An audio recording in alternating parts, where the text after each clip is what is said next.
அஸ்ஸலாமு அலைக்கும் வரஹ்மத்துல்லாஹி வபரகாத்துஹு. கண்ணியத்துக்குரிய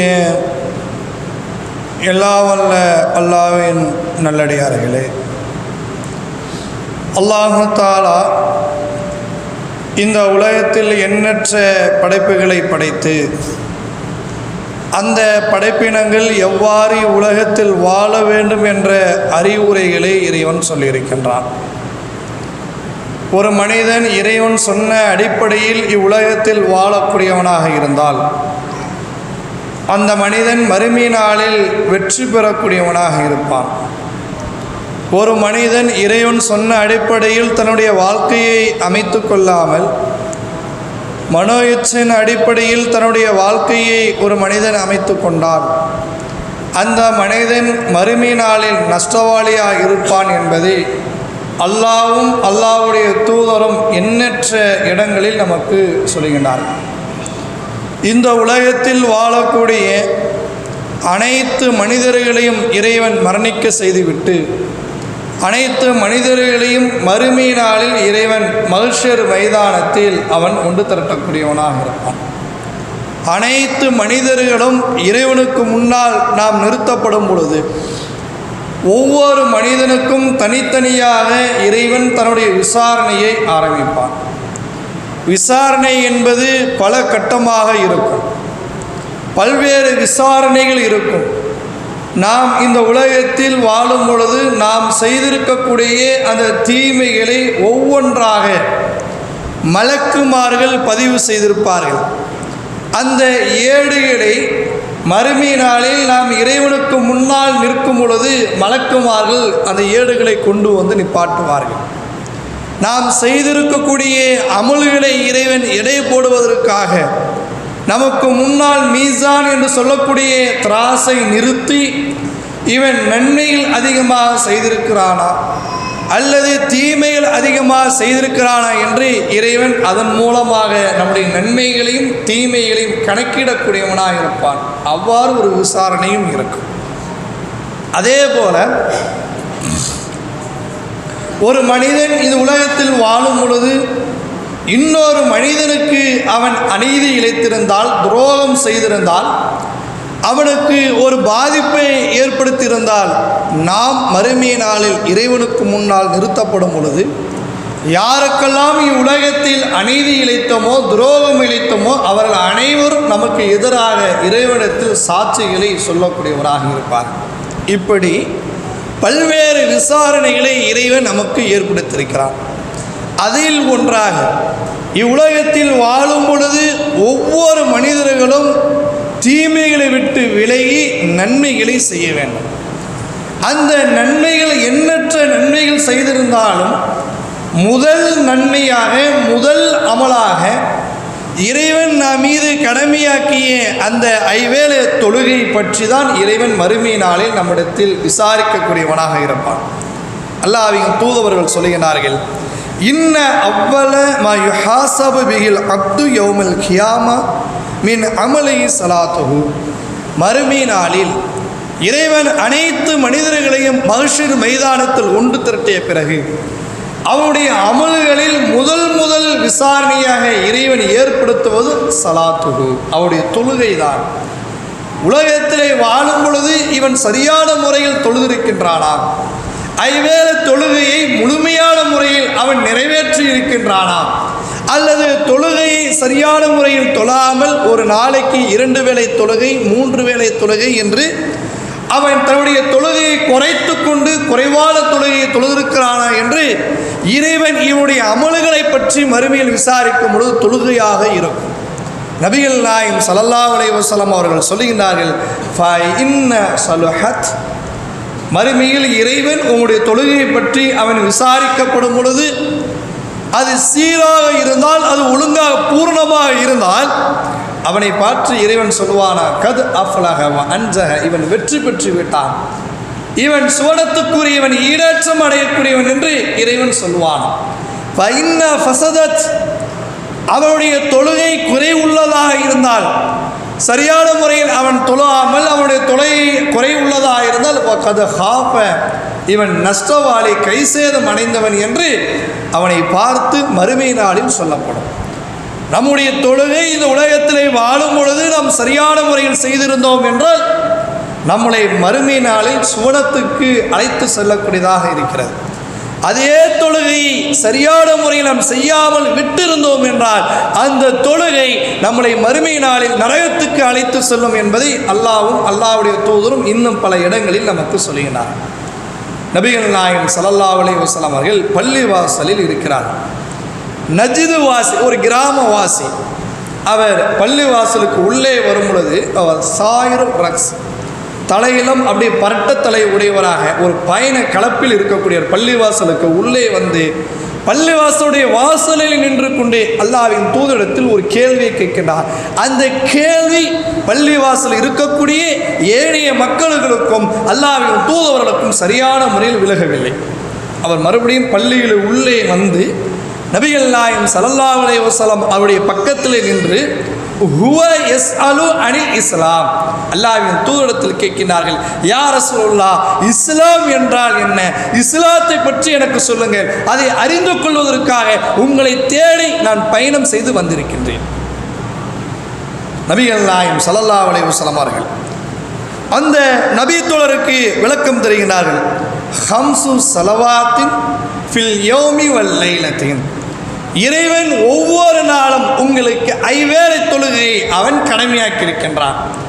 அந்த ஐவேளை தொழுகையை ஒரு நாள் விடாமல், ஒரு வேளை விடாமல் நீங்கள் தொழுகையை கடைபிடித்து வர வேண்டும் என்று அல்லாஹ்வின் தூதர்கள் சொன்னவுடனே அந்த நபித்தோழர் கூடுதலாக கேட்கிறார், யா ரசூலுல்லாஹ், ஹல் அலைய கைருஹா, இதை தவிர வேறு ஏதாவது கூடுதலாக என் மீது இருக்கிறதா?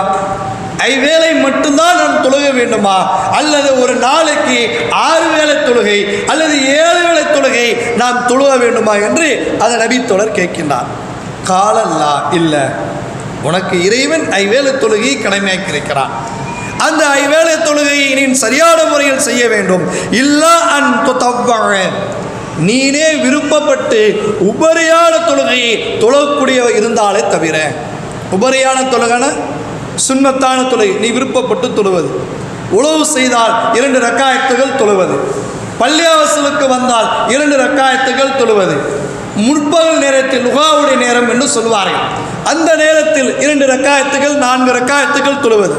இரவு தொழுகை, இப்படி உபரியாக இருக்கக்கூடிய சுன்னத்தான தொழுகையை நீனே விருப்பப்பட்டு செய்தாலே தவிர.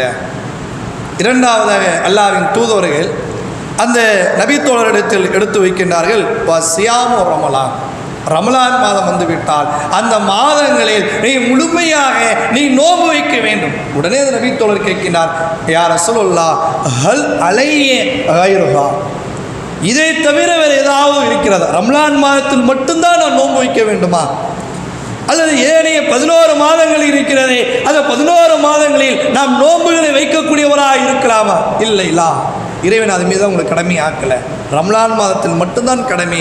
இல்லா அன் தத்தவ்வா, நீங்கள் உபரியாக விருப்பப்பட்டு செய்தாலே தவிர. இப்போ ஆஷுராவோட நோன்பு வைத்திருப்போம், துல்ஹஜ்ஜுடைய மாதம் அரஃபாவோட நோன்பு வைத்திருப்போம், அல்லது மாதத்துக்கு 3 நாட்கள், பிறை 13, பிறை 14, பிறை 15, அல்லது வாரத்துக்கு 2 நாட்கள், திங்கட்கிழமை வியாழக்கிழமை, அல்லது ரம்லான் மாதம் முடிந்தவுடனே ஷவ்வால் மாதத்தில் வைக்கக்கூடிய அந்த 6 நாட்கள் இதெல்லாம் உபரியாக நாம் செய்யக்கூடியது. இது செய்தாலே தவிர, இது நீங்கள் விருப்பப்பட்டால் செய்யலாம், ஆனால் கடமை அல்ல. கடமை எது? ரம்லான் மாதத்தில் வைக்கக்கூடிய அந்த நோன்பு மட்டும்தான். அதை தவிர வேறு எதையும் இறைவன் மீது கடமையாக்கவில்லை என்று சொல்லிவிடுகிறார்கள்.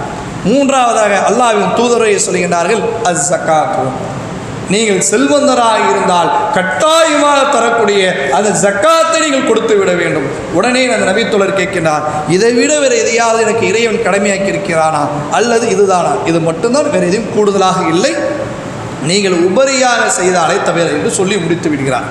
அந்த நபித்தோழர் பள்ளிவாசலை விட்டு வெளியே செல்கிறார். பள்ளிவாசலை விட்டு வெளியே செல்லும் பொழுது அவர் சொல்லுகின்றார், வல்லாஹி, அல்லாஹ் மீது சத்தியமாக, லா உஸீது அலைய ஹாதா வலா அன்குஸ், அல்லாஹ் மீது சத்தியமிட்டு சொல்லுகின்றேன், எதை இறைவன் என் மீது கடமையாக்கினானோ அந்த தொழுகையை அதிகப்படுத்தவும் மாட்டேன், வலா அன்குஸ், நான் குறைத்தும் தொழ மாட்டேன். இறைவன் எனக்கு 5 வேளை தொழுகை கடமையாக்கி விட்டார். நான் ஒரு நாளைக்கு 6 வேளை தொழுகை 7 வேளை தொழுகை என்று நன்மை என்று எண்ணி நான் தொழுக மாட்டேன். 5 வேளை தொழுகை சரியான முறையில் தொழுவேன். அதே 5 வேளை தொழுகை குறைத்தும் தொழ மாட்டேன். ஒரு நாளைக்கு 4 வேளை தொழுதால் போதும், 3 வேளை தொழுதால் போதும். ஃபஜருக்கு எழுந்திருக்க தேவையில்லை, இஷாவுடைய நேரத்தில் வர முடியல, லுகருடைய நேரத்தில் கடையில் இருக்கிறவன் ஏதாவது 2 ரக்காயத் 2 வேளைகள் மட்டும் தொழுதால் போதும் என்று எண்ணமே இருக்காது, குறைக்கவும் மாட்டேன். இது உடனே அவர் சொல்லிட்டு போறாரு அந்த நபித்தோழர். இதை நபிகள் நாயகம் ஸல்லல்லாஹு அலைஹி வஸல்லம் அதை கேட்டுட்டு சொல்லினார்கள், அஃப்லஹ இன் சதக. இவர் சொல்வதை போன்று அவருடைய வாழ்க்கை இருந்தார். 5 வேளை தொழுகையை சரியான முறையில் இறைவன் கடமையாக்கினதை இவர் செய்யக்கூடியவராக இருந்தால் இவர்தான் வெற்றியாளர். இவர் மறுமை நாளில் வெற்றி பெற்று விட்டார், இவர் சுவனத்துக்கு நுழையக்கூடியவர் என்று அல்லாஹ்வின் தூதவர்கள் அந்த நபித்தோழரை பார்த்து சொல்கிறார். யாருக்கு? 5 வேளை தொழுகையை நாம் சரியான முறையில் நாம் தொழக்கூடியவராக இருக்க வேண்டும். 4 வேளை 3 வேளை 2 வேளை தொழுகையே இல்லை, வாரத்துக்கு ஒரு நாள் தொழுதால் மட்டும் போதும்னா அது கிடையவே கிடையாது. அதே போல தொழுகை விடக்கூடியவராக இருந்தால் அவன் நரகத்துக்கு போகக்கூடியவன். மறுமை நாளில் இறைவன் சுவனவாசியும் நரகவாசியும் தனித்தனியாக பிரித்து ஒரு இடத்துல வைப்பார். சுவனத்தில் இருக்கக்கூடியவர்கள் நரகத்தில் இருக்கக்கூடிய நரகவாசிகளை பார்த்து கேட்பார்கள், ஃபி ஜன்னாத்தின் யதஸா ஆலுன் அனில் முஜ்ரிமீன் மா சலகக்கு ஃபி ஸக்கர். ஏப்பா நீ நரகத்துக்கு வந்த? சுவனத்தில் உள்ளவர் கேட்பார்கள், நீ ஏன் நரகத்துக்கு வந்தாய்? நீ நரகத்துக்கு வரக்கூடிய காரணம் என்ன? எதுக்காக நீ நரகத்திலே வந்தாய்? உலகத்திலே வாழும் பொழுது வெளி தோற்றங்களில் அழகிய தோற்றமுடையவராக அழகிய நிறைமுடையவராக இருந்தாய். உன்னை போன்று நான் வாழ வேண்டும் என்று விரும்பினேன். ஆனால் நீ நரகத்தில் இருக்கிற, நான் சுவனத்தில் இருக்கிறேன். நீ நரகத்துக்கு வந்த காரணம் என்ன? அதில் முதல் காரணமாக அவர் சொல்லுவான், காலு லம் நகும் மினல் முஸல்லீன். உலகத்திலே வாழும் பொழுது இறைவன் எனக்கு 5 வேளை தொழுகையை கடமையாக்கினான். அந்த தொழுகையை நான் சரியான முறையில் செய்யவில்லை. நான் செய்யாத காரணத்தினால் இந்த நாளில் நான் நரகத்துக்கு வந்து விட்டேன். ஏனைய மாதம் இருக்கு, ரம்லான் மாதத்தில் பார்த்திருக்கலாம், 5 வேளை தொழுகையை நாம் சரியான முறையில் செய்வோம். பள்ளிவாசல் பாங்கு, ஃபஜ்ருடைய பாங்கு சொல்வதற்கு முன்னால் நாம் சஹருடைய உணவை உண்டு விட்டால் உடனே பள்ளிவாசல் வந்து ஒன்று கூடுகிறோம். லுகருடைய நேரம் கடையில் வேலை செய்வோம். கடையில் வேலை செய்தாலும் தொழுகையுடைய நேரம் வந்து விட்டது, நாம் பள்ளிக்கு போக வேண்டும். அல்லது கடையிலே ஒரு ஓரத்திலே நாம் தொழுகையுடைய நேரம் வந்து விட்டால் லுகரையோ அசரையோ அப்படியே ஒரு ஓரமாக தொழுது விடக்கூடிய ஒரு சிந்தனை நம்மிடத்தில் இருந்தது. தொழுதோம், எல்லா வேலையும் நோன்பு வைத்திருக்கிறோம், 5 வேளை தொழுகையை சரியான முறையில் தொழுக வேண்டும், தொழுகையை விட்டுவிடக்கூடாது என்ற சிந்தனை நம்மிடத்தில் இருந்தது. அதே வியாபாரம் தாங்க ஏனைய 11 மாதங்களில் செய்கிறோம். ஏனைய 16 மாதங்களிலும் அதே போன்று நம்முடைய வியாபார தளங்கள் இருக்கிறது. ஆனால் 11 மாதங்களில் நாம் தொழாத நபர் ரம்லான் மாதத்தில் மட்டும் தொழுகின்றோம். அந்த மாதத்தில் மட்டும் தொழுதால் இறைவன் ஏற்றுக்கொள்வானா? 11 மாதங்களை மன்னித்து விடுவான், எனக்கு 1 மாதம் மட்டும் போதும் என்று நாம் சொன்னால் இறைவன் ஏற்றுக்கொள்ள மாட்டான். 11 மாதம் தொழுதேன், 11 மாதங்களில் என்னுடைய தொழுகையை விட்டு விட்டேன், என்னுடைய தொழுகையை நான் விட்ட காரணத்தினால் இறைவன் என்னை தூக்கி நரகத்திலே போட்டு விட்டான் என்று நரகத்தில் இருக்கக்கூடிய அந்த நரகவாசி மறுமை நாளில் அவனுடைய புலம்பலாக இருக்கும் என்பதை அல்லாஹ் தஆலா ஒரு முன்னெச்சரிக்கையாக நம்முடைய திருமறையில் அவனுக்கு எடுத்து சொல்லுகிறான். ஒருவர் தொழுதால் சூனத்துக்கு நுழைவான். அதே மனிதன் தொழுகையை விடக்கூடியவராக இருந்தால் அந்த மனிதன் நரகத்துக்கு போவான் என்பதை இதில் நமக்கு சொல்லக்கூடிய ஒரு செய்தி. அந்த தொழுகையை எங்கெங்கே தொழுகிறது? நம்ம எல்லாம் தொழுவோம். சில நபர்கள் தொழுகவே இருக்க மாட்டார்கள். அவர்களுக்கு சொல்லப்பட்ட ஒரு செய்தி, நாம் தொழுவக்கூடியவராக இருக்கும். அந்த தொழுகையை எந்த இடத்திலே தொழுவோம்? நம்முடைய தொழுகையை எங்கே தொழுவக்கூடியவராக இருக்கிறோம்? பெரும்பாலான நபர்கள் அல்லாஹ்வுடைய ஆலயத்தோடு தொடர்பு இல்லாமல் வாரத்துக்கு ஒரு நாள், வருடத்துக்கு ஒரு மாதங்கள் அப்படி மட்டும் தொடர்புடைய சிந்தனை நம்மிடத்தில் இருக்குல்ல. ஆனால் அல்லாஹ்வுடைய ஆலயத்தில் வந்து ஜமாத்தோடு தொழக்கூடியவராக இருந்தால்தான் கூடுதல் சிறப்பு, கூடுதல் நன்மை என்பதை அல்லாஹ்வின் தூதவர்கள் நமக்கு சொல்லுகின்றார்கள். நம்முடைய வீட்டில் தொழுதாலும் லுகருடைய தொழுகையை இறைவன் ஏற்றுக்கொள்வான். கடையில் தொழுதாலும் என்னுடைய லுகருடைய தொழுகையை இறைவன் ஏற்றுக்கொள்வான். பள்ளிவாசல வந்து தொழுதாலும் இறைவன் ஏற்றுக்கொள்வான். அதில் மாற்று கருத்து கிடையாது. எந்த இடத்தில் தொழுதால் நன்மை அதிகம்? ஒரு கடைக்கு போவோம், வியாபாரம் செய்வோம், அல்லது ஒரு கடையிலே வேலை செய்வதற்காக அல்லது ஒரு கம்பெனியில் வேலையில் சேருவதற்காக நாம் செல்லும் பொழுது எந்த கம்பெனியில் அதிக லாபம் தரக்கூடியதாக இருக்கிறது, அதிகம் சம்பளம் தரக்கூடியவராக இருக்கிறார்கள், அதை பார்ப்போமா இல்லையா? இந்த கம்பெனிக்கு போன மாதத்திற்கு இவ்வளவு சம்பளம், வருடத்திற்கு இவ்வளவு லாபம், அதனால் இதில் போகலாம், இது குறைவாக இருக்கு, இதை நாம் தேர்வு செய்கின்றோம். ஏன் நம்முடைய மகனுக்கோ ஒரு மகளுக்கோ ஒரு பெண்ணையோ ஒரு மகனையோ நாம் தேர்வு செய்யும் பொழுது எப்படி தேர்வு செய்யும்? குறைவான உள்ளதை தேர்வு செய்யுமா? மார்க்கமும் இருக்கணும், அவங்களுக்கு வசதியும் இருக்கணும். என்னுடைய மகள் அந்த குடும்பத்திற்கு போனால் அவளுக்கு எவ்வித சிரமமும் வந்துவிடக்கூடாது. இந்த குடும்பமா அந்த குடும்பமா, இதுதான் சிறந்த குடும்பமாக இருக்கு, இந்த குடும்பத்தில் நம்முடைய மகளை திருமணத்தை முடித்து கொடுக்கலாம். சிந்திக்கிறோம்ல? பள்ளிக்கூடத்தில் நம்முடைய பிள்ளைகளை சேர்க்கும் பொழுது, என்னுடைய மகனையோ மகளையோ நம் பள்ளிக்கூடத்தில் சேர்க்கும் பொழுது 4-5 பள்ளிக்கூடத்தில் சென்று பார்க்கும், எது தரமான கல்வி தரக்கூடியது, எது நம்முடைய பிள்ளைகளுக்கு வருங்காலத்தில் சிறந்ததாக இருக்கும் என்று நாம் தேடி பார்த்து சிறந்த கல்விக்கூடத்தில் நம்முடைய பிள்ளைகளை சேர்க்கின்றோம். உலக விஷயத்தில் லாபம் தரக்கூடியதில் எது அதிக லாபம் தரக்கூடியதாக இருக்கிறதோ அந்த விஷயத்திற்கு அதை நாம் தேர்வு செய்கின்றோம். ஆனால் மறுமையில் கிடைக்கக்கூடிய அந்த நன்மைக்கு இந்த உலகத்திலே அலட்சியமாக எடுத்துக்கொள்கிறோம். நபிகள் நாயகம் ஸல்லல்லாஹு அலைஹி வஸல்லம் அவர்கள் சொல்கிறார்கள், இது புகாரில் இடம்பெறக்கூடிய ஒரு செய்தி. அஸ்ஸலாத்துல் ஜமீ துஸீது அலா ஸலாத்திஹி ஃபீ பைத்திஹி வ ஸலாத்திஹி ஃபீ சூக்கிஹி. ஒரு மனிதன் தன்னுடைய கடை வீதிகளில் தொழுவதை விட தன்னுடைய வீடுகளில் தொழுவதை விட யார் ஒருவர் அல்லாஹ்வுடைய ஆலயத்தில் ஜமாத்தோடு தொழக்கூடியவராக இருக்கிறார், பள்ளியை நோக்கி வரணும், அந்த ஜமாத்தோடு தொழக்கூடியவராக இருக்கிறாரோ 25 மடங்கு நன்மைகளை பெறக்கூடியவராக இருக்கிறார். வீட்டில் தொழுதால் லுகருடைய தொழுகை இறைவன் ஏற்றுக்கொள்வான், பள்ளியில் தொழுதால் லுகருடைய தொழுகை இறைவன் ஏற்றுக்கொள்வான்.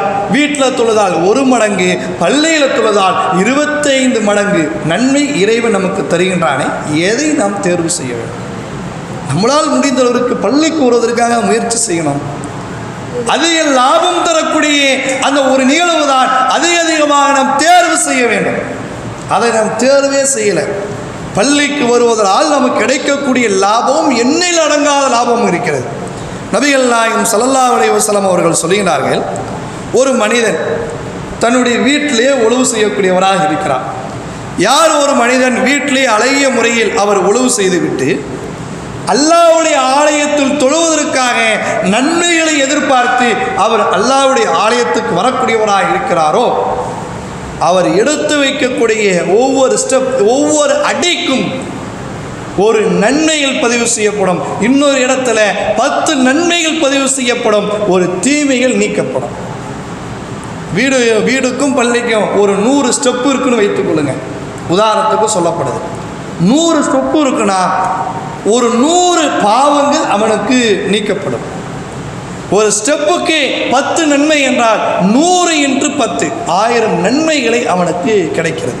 ஒரே ஒரு தொழுகைக்கு பள்ளிவாசலை நோக்கி அவன் வந்த காரணத்தினால் இறைவன் அவ்வளவு நன்மைகளை நமக்கு தரக்கூடியவனாக இருக்கிறான். இதே நம்முடைய வீட்டில் தொழுதோம்னா 25 மடங்கும் நன்மை போயிடும்.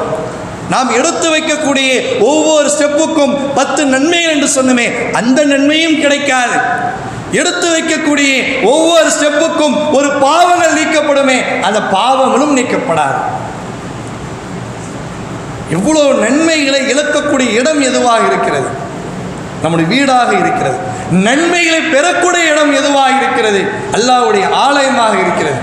அதை அல்லாஹ்வின் தூதவர்கள் அல்லாஹ்வுடைய ஆலயத்திலே வந்து தொழக்கூடியவராக இருக்கிறார்களே, அவர்களை பார்த்து இறைவன் மகிழ்ச்சி அடையக்கூடியவனாக, சந்தோஷம் அடையக்கூடியவனாக இருக்கிறான் என்பதை அல்லாஹ்வின் தூதவர்கள் நமக்கு சொல்லுகிறார். வீட்டில் தொழுவோம் ஜமாத்து, அதே போல பள்ளிவாசலையும் தொழுவோம் ஜமாத்து. என்னுடைய பள்ளியில் அல்லாஹ்வுடைய ஆலயத்திற்கு யார் வந்திருக்கிறாரோ அவனை பார்த்து நான் மகிழ்ச்சி அடைகின்றேன். இதில் திரும்ப அகமதிலே வரக்கூடிய ஒரு செய்தி. நபிகள் நாயகம் ஸல்லல்லாஹு அலைஹி வஸல்லம் உதாரணத்தோடு அந்த செய்தியை நமக்கு விளக்கம் தருகிறார்கள். லா தத்தஅவ்வன ரஜுலுன் முஸ்லிமுன் அல் மசாஜித லி ஸலாத்தி வ ذிக்ரி. யார் ஒரு மனிதர் அல்லாஹ்வை நினைவு கூறுவதற்காகவும் தொழுவதற்காகவும் யார் பள்ளிவாசலை நோக்கி அவர் வருகின்றாரோ அவர் யாருக்கு உதாரணம் என்று தெரியுமா? இல்லா தபஷல்லாஹு பிஹி ஹத்தா யஹ்ருஜு கமா தபஷத்தலஹுல் கைபு பிகனாமி. ஒரு மனிதன் வெளியூருக்கு போகிறான். நம்மளாம் பார்த்துருப்போம். ஒரு நபர் வெளிநாட்டுக்கு சென்று விட்டு தன்னுடைய வீட்டுக்கு வரும் பொழுது ஒரு வருடங்களோ அல்லது 2 வருடங்களோ 3 வருடத்திற்கு பிறகு தன்னுடைய குடும்பத்தை சந்திக்க வருவார். அந்த குடும்பத்தை சந்திக்க வரும் பொழுது அந்த குடும்பத்தில் இருக்கக்கூடிய அவருடைய மனைவி, அவருடைய பெற்றோர்கள், அவருடைய பிள்ளைகள், அந்த குடும்பத்தில் இருக்கக்கூடிய அவருடைய சகோதரன் சகோதரிகள் இவருடைய வருகையை எதிர்பார்த்து எப்படி மகிழ்ச்சி மிக்கவராக இருக்கிறார்களோ அதே போல தபஷல்லாஹு பிஹி யௌமி. யார் ஒருவர் அல்லாஹ்வுடைய ஆலயத்துக்கு வந்து தொழுதுவிட்டு செல்லக்கூடியவராக இருக்கிறாரோ அவரை பார்த்து இறைவன் மகிழ்ச்சி அடைகிறான்.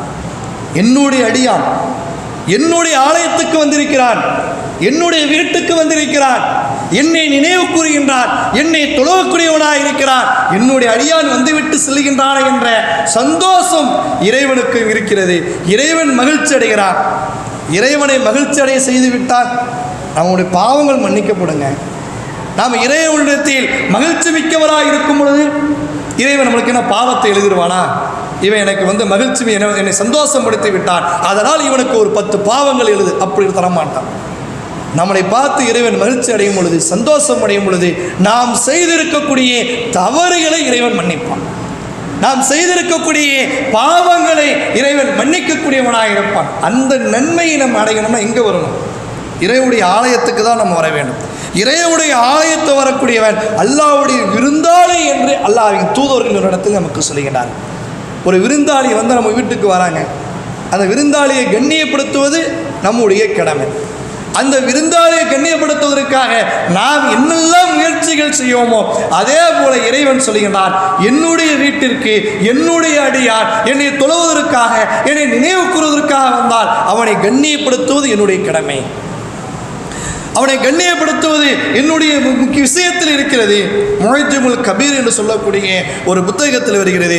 அல்லாஹ்வின் தூதர்கள் சொல்கிறார்கள், மன் தவல்லக ஃபீ பைத்திஹி, யார் ஒருவர் தன்னுடைய வீட்டிலே உழவு செய்து ஃபஹஸன உலுவன், அழகிய முறையில் நன்மைகளை எதிர்பார்த்து பள்ளிவாசலுக்கு செல்ல வேண்டும் என்பதற்காக வேண்டி யார் அழகிய முறையில் உழவு செய்து சும்ம இலல் மஸ்ஜிதி, பள்ளிவாசலை நோக்கி யாரெல்லாம் வரக்கூடியவராக இருக்கிறார்களோ அவர் அல்லாஹ்வுடைய விருந்தாளி.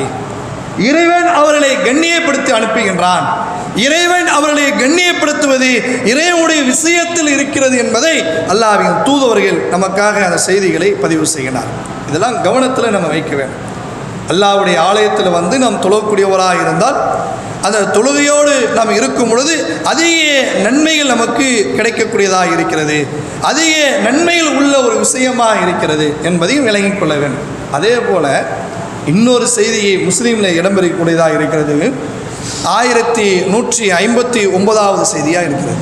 நபிகள் நாயகம் ஸல்லல்லாஹு அலைஹி வஸல்லம் அவர்கள் சொல்லுகிறார், யார் ஒரு மனிதர் மறுமை நாளில் அல்லாஹ்வை சந்திப்பதற்கு ஆசைப்படக்கூடியவராக இருக்கிறார். நாம் இந்த உலகத்திலே வாழ்கிறோம். நாம் இந்த உலகத்திலே வாழ்ந்து மறுமையிலே நாம் வெற்றி பெற வேண்டும் என்றால் இவ்வுலகத்திலே நாம் அதிக நன்மைகளை செய்ய வேண்டும். இப்போ அனைத்து நபர்களுமே நம்முடைய வியாபாரங்களை விட்டுவிட்டு நம்முடைய பள்ளிக்கூடத்தில் இருக்கக்கூடிய அந்த நேரங்களை ஒதுக்கிவிட்டு பள்ளிவாசலுக்கு வந்த காரணம் என்ன? மறுமையில் எனக்கு நன்மைகள் கிடைக்க வேண்டும், நான் சுவனவாசியாக மாற வேண்டும், நான் நரகத்துக்கு போய்விடக்கூடாது, மறுமையிலே இறைவன் என்னை விசாரிக்கும் பொழுது என்னோட விசாரணை எளிமையாக இருக்க வேண்டும் என்பதற்காக வேண்டிதான் நாம் இந்த இடத்துல ஒன்று கூடியிருக்கிறோம். இதுதான் யதார்த்த ஒரு நிலை. மறுமையில் யாரெல்லாம் அல்லாஹ்வை சந்திக்கக்கூடியவராக இருக்கிறார்களோ அல்லாஹ்வின் தூதர்கள் சொல்கிறார்கள், மா சர்ரஹு ஐயுலாக்கஹுல்லாஹ, அல்லாஹ்வை சந்திப்பதற்கு யார் விருப்பப்படக்கூடியவராக விரும்பக்கூடியவராக இருக்கிறார்களோ அந்த மனிதன் வயுஹாஃபலு அலா ஹாஉலாஇ ஸலாத்தின் ஹைஸு யுனாதி பிஹின்ன, அல்லாஹ்வுடைய ஆலயத்தில் பாங்கு சொல்லப்படுகின்றது, அந்த அல்லாஹ்வுடைய ஆலயத்தில் நீங்கள் தொழுகையை பேணி கொள்ளுங்கள், அந்த இடத்துல உங்களுடைய தொழுகையை நீங்கள் அமைத்துக் கொள்ளுங்கள். ஏன் என்று தெரியுமா? அந்த ஆலயத்தை நீங்கள் தொழுவது என்பது நேர்வழியில் உள்ளது. அல்லாஹு தஆலா இன்னல்லாஹ ஷரஅ ரசூலுல்லாஹி ஸல்லல்லாஹு அலைஹி வஸல்லம், அல்லாஹு தஆலா நபிகள் நாயகம் ஸல்லல்லாஹு அலைஹி வஸல்லம் அவர்களுக்கு நேர்வழியை இறைவன் கொடுத்திருக்கிறான். அதே போல இந்த கூட்டு தொழுகை ஜமாத்தோடு தொழுகக்கூடிய அந்த தொழுகையும் நேர்வழியில் உள்ளது. ஒருவர் யார் ஜமாத் தொழுகையை தொழாமல் ஒரு மனிதன் வீட்டில் ரசூலுல்லாஹ் சுட்டி காமிக்கிறாங்க, இந்த மனிதனை போன்று இந்த மனிதன் தொழுகைக்கு வராமல் யார் வீட்டிலே தொழக்கூடியவராக இருக்கிறார்களோ அந்த மனிதர்களை நான் வீட்டோடு வைத்து நான் எரித்து விடலாம் என்று நான் எண்ணியிருக்கிறேன், அந்த நிலைக்கு நீங்கள் வந்து விடாதீர்கள் என்று அல்லாஹ்வின் தூதர்கள் சொல்லிவிட்டு கூடுதலாக சொல்லுகின்றார்கள். யார் ஒரு மனிதன் நபிகள் நாயகம் ஸல்லல்லாஹு அலைஹி வஸல்லமுடைய வழிமுறைகளை மீறக்கூடியவராக இருக்கிறார்கள். வழிமுறை மீறுவதுனா ரசூலுல்லாஹ் நேர் வழியில் இருக்கிறாங்க. நபிகள் நாயகம் ஸல்லல்லாஹு அலைஹி வஸல்லம் அவர்கள் பெரும்பாலும் அந்த தொழுகையை அல்லாஹ்வுடைய ஆலயத்தோடு தொடர்புடையவராக இருந்தார்கள். சுன்னத்தான தொழுகையிலே வீடுகளை தொழக்கூடியவராக இருந்தார்கள். பயணத்திலே செல்லும் பொழுதே அவர்கள் செல்லக்கூடிய இடத்தில் அந்த தொழுகையை அமைத்துக் கொள்ளக்கூடியவராக இருப்பார்கள். அதுதான் சுட்டி காமிக்கிறாங்க. யார் ஒருவர் அல்லாஹ்வுடைய ஆலயத்தில் தொழாமல் அந்த மனிதனை போன்று வீடுகளை தொழக்கூடியவராக இருக்கிறாரோ அவரை வைத்து நான் எரித்தது உண்டு. ஆனால் நீங்கள் நபிகள் நாயகம் ஸல்லல்லாஹு அலைஹி வஸல்லம் வழிமுறைக்கு நீங்கள் மாற்றமாக செய்து விடார்கள். ரசூலுல்லாஹ் பள்ளியிலே தொழுதிருக்கிறார்கள், நீங்களும் வந்து தொழுவுங்கள். அப்படி செய்தால் பள்ளியிலே தொழாமல் நீங்கள் வீடுகளை செய்யக்கூடியவராக இருந்தால் நீங்கள் வழி தவறக்கூடிய நிலைக்கு நீங்கள் தள்ளப்படுவீர்கள் என்று நபிகள் நாயகம் ஸல்லல்லாஹு அலைஹி வஸல்லம் சொன்னதாக முஸ்லீமில் இடப்படக்கூடிய ஒரு செய்தியாக இருக்கிறது. இதை கவனத்தில் எடுத்துக்கொள்ள வேண்டும். நம்ம எல்லாம் தொழுவோம், நம்ம எல்லாம் தொழுவாமல் இருக்க மாட்டோம். சில நபர்கள் கிடைக்கக்கூடிய இடத்திலே அவருடைய தொழுது கொண்டு அல்லாஹ்வுடைய ஆலயத்துக்கு வராமல் அலட்சியமாக எடுத்துக்கொள்ளக்கூடிய ஒரு நிலையில் சில நபரிடத்தில் இருக்கும். அந்த நிலை வந்துவிடக்கூடாது. நாம் தொழுகிறோமா, அதுக்காக ஒரு 10 நிமிஷம் அல்லது ஒரு 1/4 மணி நேரம் அல்லாஹ்வுடைய ஆலயத்துக்கு நாம் போவோம். நாம் தொழுது விட்டு நாம் வந்துடலாம்.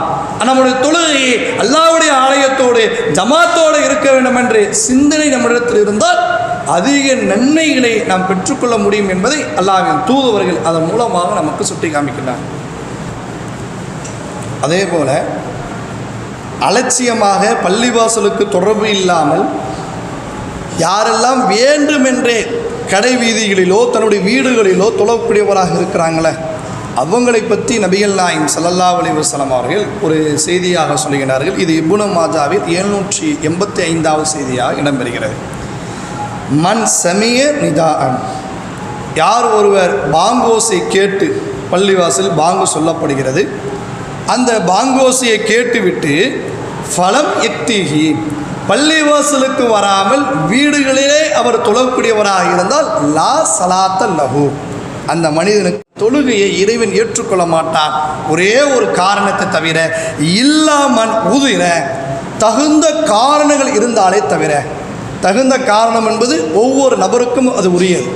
இதுதான் தகுந்த காரணம், இது தகுந்த காரணம் அல்ல அப்படி என்று நம்ம யாருக்கும் சொல்லக்கூடாது, சொல்லவும் முடியாது.